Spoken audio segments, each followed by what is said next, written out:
வணக்க மக்களே, welcome to the adventure show. இன்னைக்கு ஷோல நம்ம பார்க்க போறது தோப்பூர் அப்படின்ற ஒரு தமிழ் டப்டு மூவியோட ரிவ்யூ. இந்த படம் பாத்தீங்கன்னா கனடால ஆல்ரெடி ரிலீஸ் ஆன ஒரு படம். இப்போ இந்த படத்தோட தமிழ் டப்டு வெர்ஷனை தந்தி ஒன்ல ரிலீஸ் பண்ணிருக்காங்க. இந்த படத்துல ராகுல் மாதவ் தான் லீட் கேரக்டர் பிளே பண்ணிருக்காரு. இந்த படம் ஒரு சைக்கலாஜிக்கல் ஹாரர் மூவி அப்படின்னே சொல்லலாம். ஆக்சுவலா இந்த படம் ஒரு ஃபேமஸான தமிழ் மூவியை தழுவி அப்படியே எடுக்கப்பட்டது அப்படின்னே சொல்லலாம். அதுலயும் ஒரு ஹாரர் மூவி. அது என்ன மூவி அப்படின்றத நான் சொல்ல மாட்டேன், ஏன்னா அது ஒரு ஸ்பாய்லரா போயிடும். பட் இந்த படம் பார்க்கும்போது உங்களுக்கே அந்த ஃபீல் வரும் அப்படின்னே சொல்லுவேன். ஆக்சுவலா இந்த படத்தோட கதை அப்படின்னு பாத்தீங்கன்னா, ராகுல் மாதவ் ஒரு இன்ஜினியரா இருப்பாரு. ஒரு ஊருக்கு பாலம் கட்டுறதுக்காக தன்னோட ஃபேமிலியோட வந்திருப்பாரு. அந்த ஊருக்குள்ள ஏகப்பட்ட பிரச்சனைகள் அப்படின்றது இருக்கும். இன்ஃபேக்ட் நிறைய கட்டுக்கதைகள் அப்படின்றதுமே ஓடிட்டு இருக்கும். அதுல முக்கியமா ஒரு ராட்சச குழந்தைய பத்திய ஒரு கதை அப்படின்றது பயங்கர சுவாரஸ்யமா போயிட்டு இருக்கும். ஆல்சோ ராகுல் மாதவோட ஒர்க்லயுமே ஏகப்பட்ட ப்ரெஷர் அப்படின்றது இருக்கும். அதாவது அந்த ஊருக்குள்ள இல்லீகலா நிறைய குவாரிஸ் இயங்கிட்டு இருக்கும். அதனால இவங்க கட்ட போற பாலத்துக்கு பாதிப்பு இருக்கும் அப்படின்ற மாதிரியான ஒரு விஷயத்தை இவர் உணர்றாரு. அந்த குவாரி ரிலேட்டடான விஷயங்களை எக்ஸ்போஸ் பண்ண அவர் ட்ரை பண்றாரு.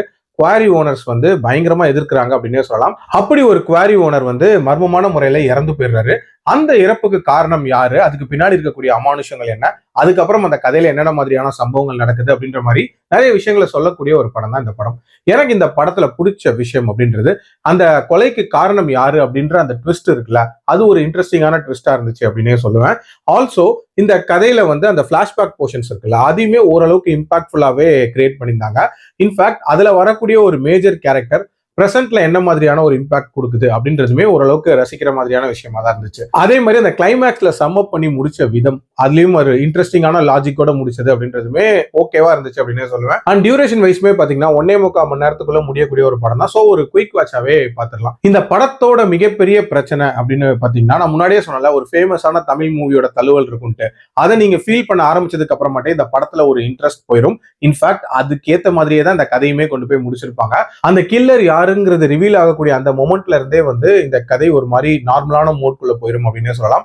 அண்ட் எக்ஸாசிசம் ரிலேட்டடான காட்சிகள் அப்படின்றதெல்லாம் கண்டிப்பா இன்னுமே பெட்டரா பண்ணியிருக்கலாம்.